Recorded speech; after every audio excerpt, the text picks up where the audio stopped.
in the next 30 to 60 days. We have the Prevention of Terrorism Act, POTA, which has also helped us big time to be able to even detain hardcore suspects of terror longer than necessary to be able us to process them within the law. We also have the Security Laws Amendment Act of 2014, the amendments to the Anti-Narcotic Drugs Act, amendments to the Refugee Act, amendments to the NGO Act, amendments to the Firearms Act, Cap 114, to control the proliferation of small arms and light weapons, amendment to the Kenya Citizenship and Immigration Act, to make it impossible for foreigners to infiltrate our country and cause terror. We have also enhanced local and international collaboration and partnerships through the multi-agency task force, especially through the Joint Terrorism Task Force. We have enhanced information sharing mechanism.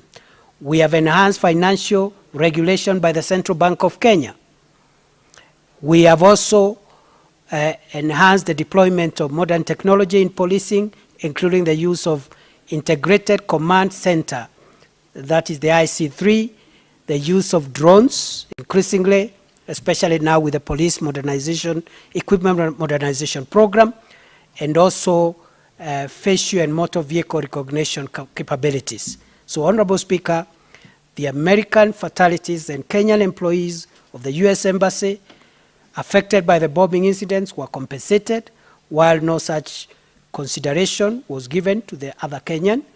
And I know I'll be appearing before a committee set up by this House on this subject, I think in the next few days. So if I can be spared, because already this House is seized of the matter, and I've already given them a date when we'll appear and for interrogation on this matter of the Kenyans who were never compensated after the bombing in 1998. Allow me as I end just to add one extra matter, which is not part of my written statement, which is our continuous engagement in the fight against terror.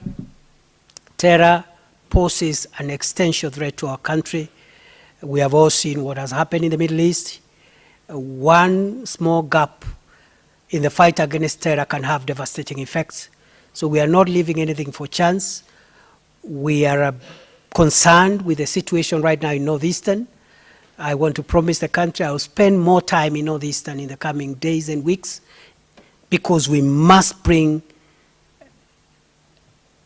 back the situation and contain the situation that is evolving in that part of our country. The same with Lamu.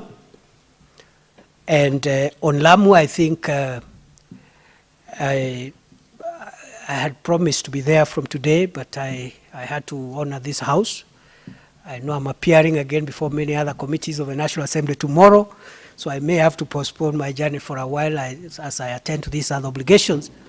But I can report to the country. We will fix the situation in Lamu. The terror that is being visited on the people of Lamu is unacceptable.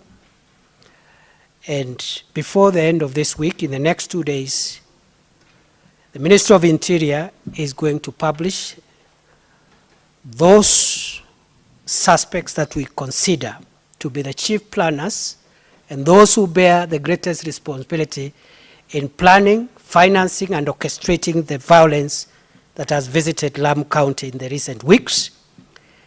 And we will be calling on the people of Kenya to give us information, and we will reward information. We will reward financially information that can help us apprehend those dangerous criminals. In the alternative, we will be giving notice to those criminals to surrender to the authorities, to the nearest police station, to the nearest military camp, to the nearest government office within a given time frame. And we are going to do that announcement before Friday. In the alternative, if they do not surrender, we will look for them and we will find them. And when we find them, we will do what we must. Thank you, Honorable Speaker.